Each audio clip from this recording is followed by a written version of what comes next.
Assalamualaikum warahmatullahi wabarakatuh. Selamat datang kembali di mata kuliah Material Teknik Elektro dengan kode mata kuliah EL3204. Minggu lalu kita belum ada pertemuan secara video ini ya. Ini masih minggu pertama kita. Oke. Seharusnya minggu lalu kita sudah pelajari materi-materi seperti ini, tapi akan kita bahas di minggu ini. Oke. Learning overview pada minggu kali ini yaitu ada 4 topik bahasan yang akan kita bahas. Yang pertama ada fabrikasi dari PN junction itu sendiri, kemudian kondisi kesetimbangan atau equilibrium point, kemudian kondisi tuna steady state, dan forward bias and reverse bias, dan yang terakhir kita akan membreakdown dari reverse biasnya.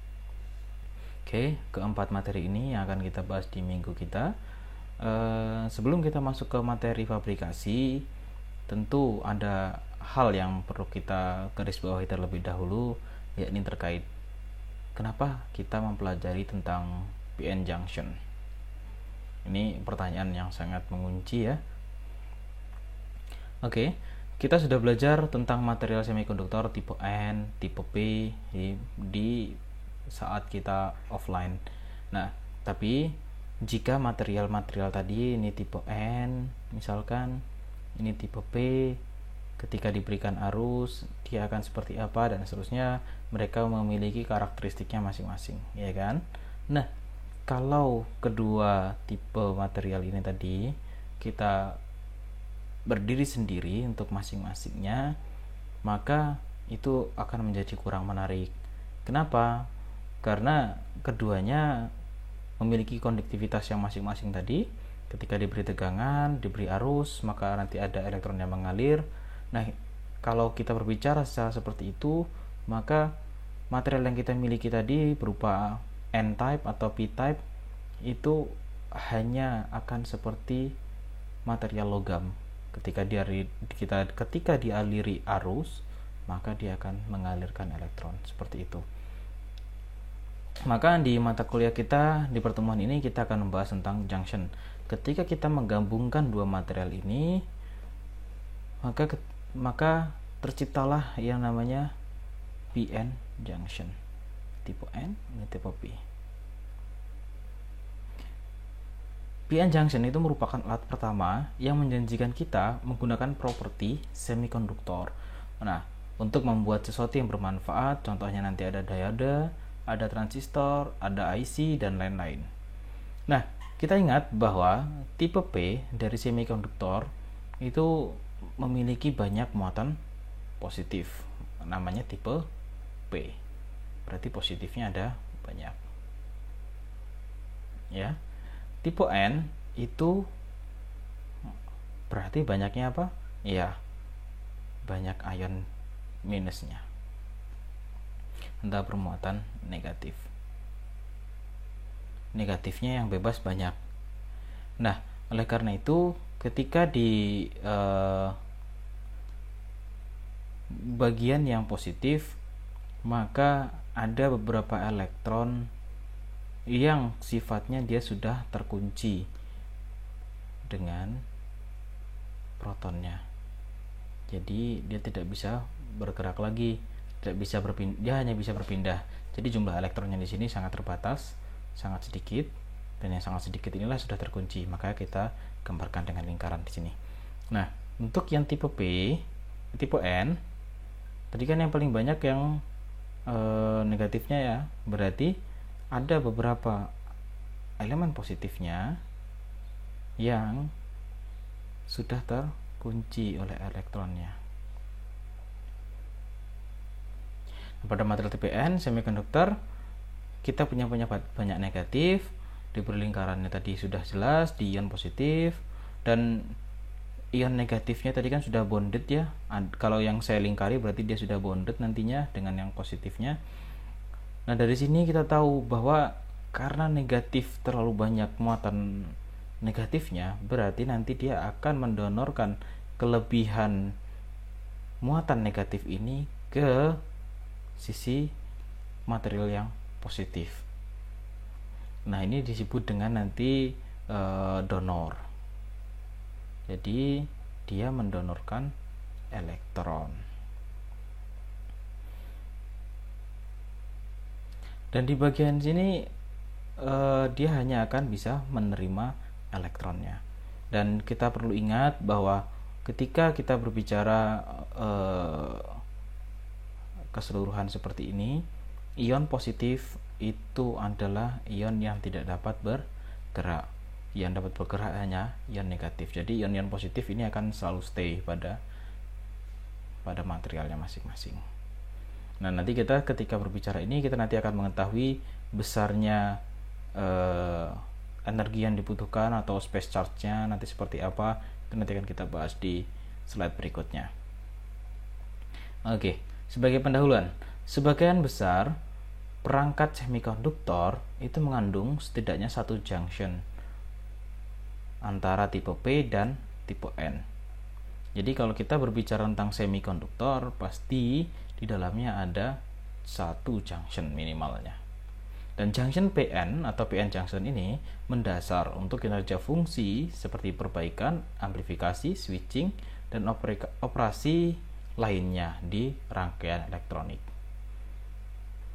Kemudian langkah-langkah proses utama yang bentuk dasar-dasar pembuatan modern IC itu ada di tipe P tipe N di junctionkan. Kemudian ada beberapa langkah unit proses dapat digunakan dalam permutasi dan kombinasi yang berbeda untuk membuat semuanya dari dioda sederhana hingga mikroprosesor yang paling kompleks. Jadi semuanya itu bermula dari yang namanya PN junction. Oke, sebelum kita masuk ke materi bagaimana perhitungannya, bagaimana analisisnya, dan bagaimana ion-ion tadi bergerak, ada baiknya kita memahami terlebih dahulu dari yang namanya fabrikasi dari PN junction. Bagaimana sih PN junction itu terbuat? Oke. Dari fabrikasi PN junction ada tahapan-tahapan, ada beberapa jenis cara yang digunakan. Salah satunya yaitu ada thermal oksidasi, yaitu melakukan oksidasi di silikon murni. Ini dari proses silikon murni di pertemuan offline kita sudah melihat ya video pembuatan silikon dari menggunakan biji silikon, bahannya adalah dari pasir ya, kemudian dia menjadi silikon murni. Nah, dari silikon murni lah dilakukan oksidasi. Di oksidasi ini ada dua cara oksidasi. Yang pertama dengan cara dry oxidation atau oksidasi kering, dan wet oxidation yaitu oksidasi basah. Keduanya sama-sama memiliki oksigen. Namanya oksidasi berarti kita melakukan tambahan kimia yaitu oksigen ya. Kalau wet berarti dia sifatnya basah. Nah, di sini kita bisa melihat video dari wet oksidasi ya. Bagaimana kita play-nya?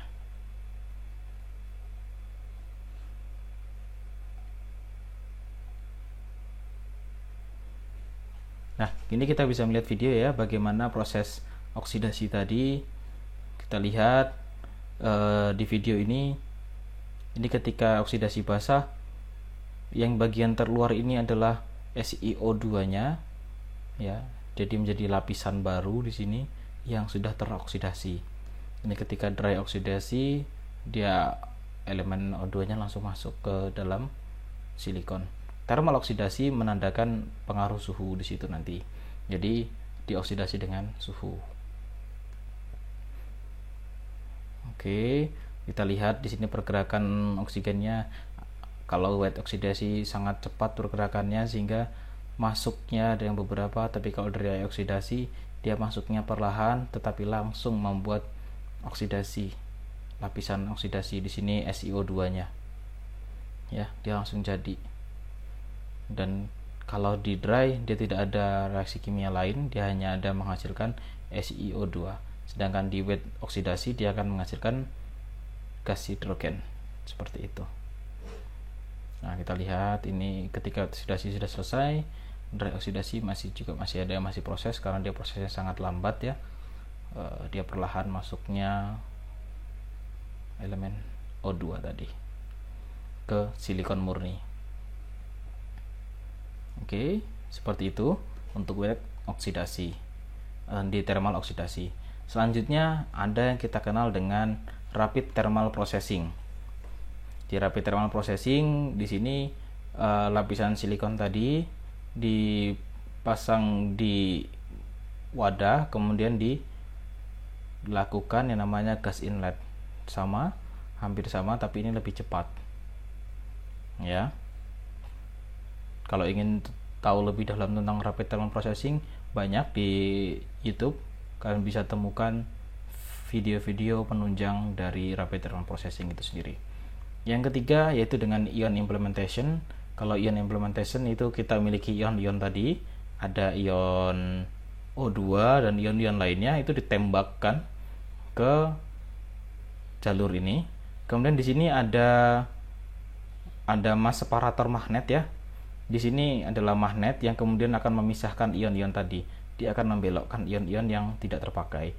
Jadi ketika ion yang tidak terpakai dia akan terbuang, dan ion yang terpakai dia akan masuk ke dalam beam resolving slipnya, kemudian di akselerator dan difokuskan kembali sampai ke wafer holdernya. Di wafer ini adalah yang silikon murninya tadi.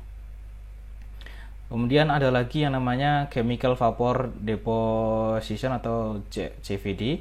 Ini hampir sama prosesnya. Ini ketika silikon murni di sini ya, kemudian dialiri gas dan diberikan elemen pemanas. Jadi di sini sama prosesnya nanti. Jadi prosesnya ada thermal oksidasi, ada rapid thermal processing, dan yang ketiga ion implementation. Dan yang terakhir ada CVD, chemical vapor deposition. Sama-sama melakukan pelapisan di silikon murni tadi. Yang terakhir itu ada yang dikenal dengan fotolitografi atau patterning. Di sini ada beberapa cara atau tahapan-tahapan yang dilakukan ketika melakukan patterning, yaitu ketika silikon murni tadi ya, itu kita cleaning. Biasanya kalau cleaning itu dengan hidrogen peroxide H2O2. Kalau H2O2 kita kenal sekarang itu biasanya sebagai bahan untuk membuat hand sanitizer ya, karena dia akan membersihkan semua elemen-elemen yang tidak berguna. Kemudian diberikan coating menggunakan fotoresist. Setelah diberikan coating, wafer akan diletakkan di sini, kemudian ditembakkan sinar UV. Nah, ketika ditembakkan sinar UV, maka fotoresist tadi yang ada pattern di atasnya, ketika dia tidak terkena pattern, maka fotoresist tadi akan berkurang karena terkena si UV tadi ya. Nah, dari situlah nanti akan terbentuk pattern. Ini kalau kalian ingat proses pembuatan PCB ya, kita akan melakukan pelapisan terhadap PCB tadi, kemudian kita larutkan. Nah, proses pelarutan itu hampir sama dengan cara di fotolitografi dengan patterning, tapi kalau kita larutkan kan dengan cairan ya di PCB. Kalau di sini kita menggunakan UV. Prosesnya hampir sama-sama melakukan pengikisan terhadap material yang tidak berguna. Jadi fotoresistnya tadi kan dibuang. Setelah fotoresistnya itu yang kena cahaya tadi sudah ada, kita bisa di remove fotoresist tadi, kemudian di remove silikon yang tidak kena cahaya tadi.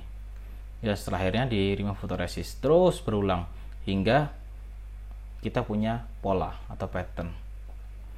Nah, di sini kita punya step-step untuk pembuatan dari PN junction tadi dari bahan silikon murni ya. Di sini kita contohkan, ini ada silikon murni, kemudian dioksidasi. Setelah dioksidasi di fotoresist, ini tadi dilapiskan lapisan fotoresist, kemudian dikasih sinar UV kan ya, sehingga nanti ada mask. Nah, ini tadi yang saya sebut, ada expose dari fotoresist tadi.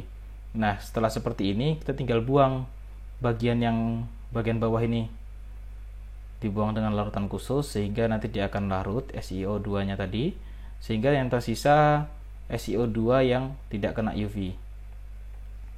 Kemudian tinggal diimplement, dipasang boron. Kalau di sini kita menggunakan boron contohnya untuk tipe P-nya. Nah, kemudian setelah itu kita tinggal meremove yang photoresistnya, kemudian dan seterusnya dipasang sampai dia akan bentuk pola. Nah, ketika kita berbicara mikroprosesor seperti Pentium dan lain sebagainya, itu pattern-pattern ini ada banyak sekali jenisnya. Sudah sangat kompleks bentuknya. Nah, prosesnya itu jadi seperti ini dasarnya. Jadi, ini sebagai bekal kalian untuk memahami bagaimana proses fabrikasi dari PN junction itu sendiri. Sekian untuk materi pertama dari fabrikasi PN junction. Jika ada yang ingin didiskusikan, silahkan komentar di bawah. Untuk video berikutnya, kita akan membahas di kondisi kesetimbangan. Assalamualaikum warahmatullahi wabarakatuh.